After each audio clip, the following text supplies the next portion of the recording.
Good morning. Happy Sunday, everybody. This week was a little interesting. My wife went to Kroger to do the usual grocery shopping. And if you don't know, we are Tesla Model X owners. Anytime that you open the rear doors, that definitely draws attention. And this time, the vehicle got the attention of a general manager of one of the local utility providers in our area. He had some questions for her, and she felt it was best that if he circled up with me. So he gave her his card and asked her to have me reach out to him, which I did. And we didn't get a chance to sit down and have a face-to-face conversation, but what he did was he did send me a list of questions that he wanted answered. And so I'll put those questions down in the video description, but I wanted to take some time to just kind of go through those questions and put them out on video so that hopefully these answers are heard by more than just one individual. So if you do like the content today, please like the video so that way some more eyes do actually get on this. So let's get started. The first question that he had was, how do you charge your vehicle at home? Well, there's essentially three methods that you can utilize to charge an EV at home. The first being not ideal at all, to the third being obviously the most ideal. The first option is a typical level 1 charger. Now this is what most people are typically familiar with. It's a 120 volt wall outlet. It's what you plug your coffee pot into, your vacuum cleaner. Almost most household appliances use just your standard 120 volt wall outlet. That only provides you roughly 2 miles of range per hour charge. So it's excruciatingly slow, and you would not want to utilize this option. It would take you in excess of 4 days to go from 0 to 100% if you had a 100 kilowatt hour battery pack, which is what my family has in our EV. Next up, you have level 2 charging, which is what is most commonly utilized in most residential deployments. This can range anywhere from like a NEMA 1450 dryer outlet up to some specialized charging unit, from which there are multiple options from many different manufacturers out there. Now my family has both of these options in our garage now. We have a NEMA 1450 dryer outlet along with a Tesla high-powered wall connector installed as well. These options give you anywhere from 9 miles of range per hour charged up to about 52 miles of range per hour charged. Now we had both of these installed because we planned to have a second EV at some point. We wanted to have the option of being able to charge them both up simultaneously. He asked, what the typical draw is for these solutions. The high-speed wall connector or high-powered wall connector from Tesla draws 80 amps. Now we have ours toned down to 56 amps max because we wanted to make sure that the load wasn't too great for what we have capacity for here in our home, should we be charging both EVs during peak time. He asked if we charge at night and do we leave it plugged in into the morning. What we do is we just charge up whenever it's convenient. We don't have an electric company that charges us a different rate for peak and off-peak time. So there's really no incentive for us to charge at different times throughout the day or evening. If this was not the case, then we would obviously utilize the car's built-in timer to schedule charging at a more efficient and more appropriate time. But since there's really no incentive to do that, other than just being good stewards of the grid, we just plug in whenever we see fit. The next question is, do we get a special rate from our provider? No, our provider is just a one-to-one electric co-op, so there is no difference in peak or off-peak pricing, which is really good for our situation. He also wanted to know if we charge at work, and currently we do not. So I'm a network engineer. I do professional services, on-site or remote consulting. So I'm either working from here at home or I'm hitting a plane to fly to another state to do my work on-site at the customer location. At my wife's office, they don't have any charging infrastructure built out, but if they did, we would definitely take advantage of that and charge while she was at work. I believe that all businesses should work to build out this infrastructure on site, not only to support their employees and help incentivize the adoption of sustainable transport and renewable clean energy, but also to essentially lay the framework for next-gen grid architecture and energy management solutions. I believe this will allow for energy aggregation in a capacity that we have yet to see in real-life deployments.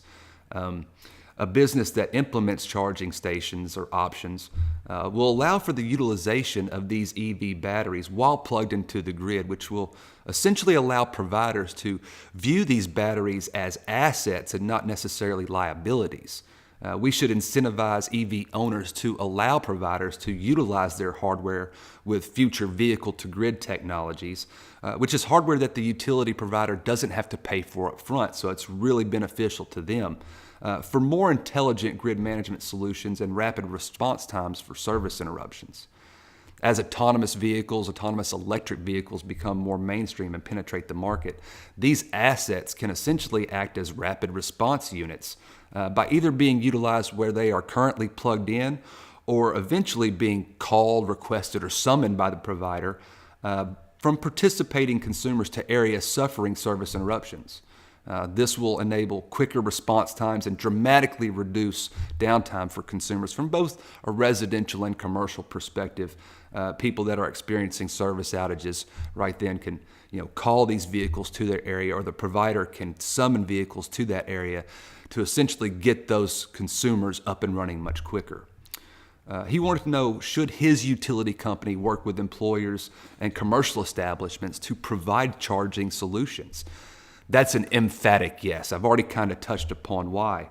But I'll say that Tesla specifically, they will install their high-powered wall connector free of charge to any commercial unit. They will do that similar to their destination charging program. They've got their workplace charging program. So their destination charging program, they provide these Tesla high-speed, high-powered wall connectors to businesses like hotels to essentially incentivize people to come utilize their infrastructure and stay at their establishment.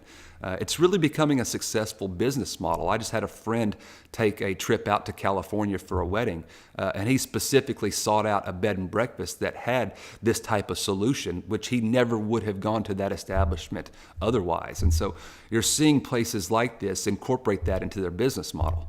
And the responsibility of the business that takes advantage of this program begins and ends with just the cost of electricity to run them. So there's really no upfront cost to bear by these businesses or by these commercial workplaces to take advantage of these types of programs. He asked if I could tell him just a little bit more about the battery within my vehicle. So our battery is a 100 kilowatt hour battery. It's a lithium ion unit composed of many different cells within an array. Our vehicle uses industry-leading management software to protect the integrity of the battery and to prolong its life. This not only extends the lifespan and viability of the vehicle as a whole, but helps to ensure that these batteries are able to be utilized in other applications after the lifespan of the vehicle comes to an end. This is achieved through thermal management processes and various different software tricks, like trickle charging as the battery gets closer to 100, and also being able to set a hard limit on the actual charge capacity. So the cycling of a battery from 100% to zero back up to 100%, that cycling of the battery with its full capacity is very detrimental to battery longevity.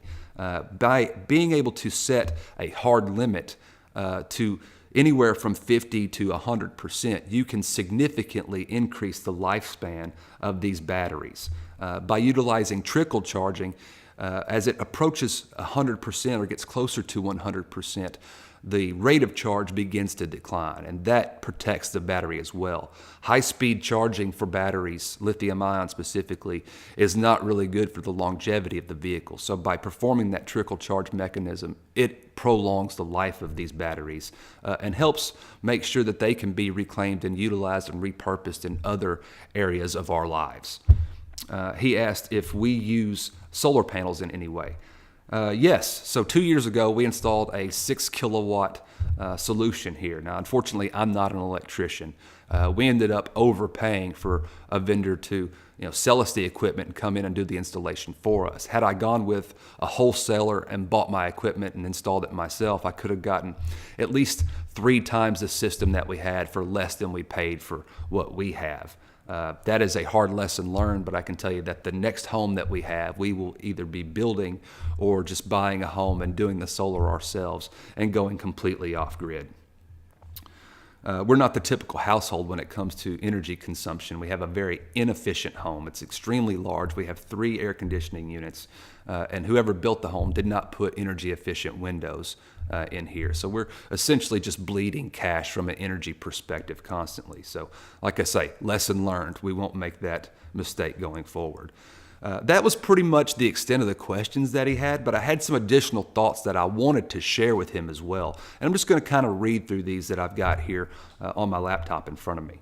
I believe we should be investing in localized solar and storage and working to create a distributed production model from a provider perspective, especially if utility companies want to stay in business 15 to 20 years from now. What does the long-term business model for these utility providers look like as these technologies and solutions become cheaper and the consumers become more educated about them as well?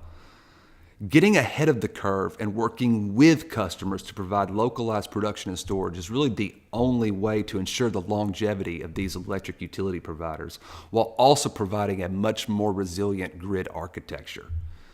Tesla Powerwall consumers specifically can already participate in their grid services program, which allows them to share energy to and from the grid for some incentive for them and also to other Powerwall owners as well. Other utility companies are already taking advantage of things like this, and they're partnering with energy solution providers like Tesla to accomplish this model. You can check out Green Mountain Power Company up in Vermont for an example into their pilot program, displaying this proof of concept in action. We should also provide more intelligent next-generation energy monitoring solutions. There's a product out there called Sense Home Monitoring, and this provides granular visibility to energy consumption on an appliance basis. So as a network and security engineer, one of the things that I do is I provide application and user visibility within the network so that my companies can see exactly which applications are responsible for what traffic based upon application signatures. We have the ability to do this now by monitoring the frequency of the appliance that's utilizing or consuming energy at that time. Think of it as a signature for that appliance. And by having that visibility, by having that data, it's going to allow us from a consumer perspective to operate a lot more efficiently and just be more agile when it comes to when and how we consume and utilize energy. And moving forward, that's going to be really important as resources get more scarce and get more tight, and our population begins to increase and our demand for electricity increases. If you look at it from a traditional perspective, we had 3 major needs: food, clothing, and shelter. That was what was taught to us in school. But now we have a 4th one, and it's energy. Everything that we do requires energy. We've gone from an analog age into a digital age. And so this is a very important thing moving forward, to have that sort of granular visibility awareness so that we can act more accordingly and be more efficient over time, freeing up energy to areas where it might be needed most. So that brings it to an end. That's the extent of the questions that this gentleman presented to me and some of my afterthoughts as well. If you have any comments, please put them down there in the comments section, because I'd like to engage people in any energy-related conversation. If you have any critiques, any way that I can make this better, please let me know, because I do want to provide compelling content for my viewers out there. If you did like the content today, please like this video so that way the algorithm pushes it up on suggested viewing for other viewers so that more eyes can get on this, because we really need to start thinking and building out what our next generation just energy electric architecture looks like. Thank you all so much. Happy Sunday.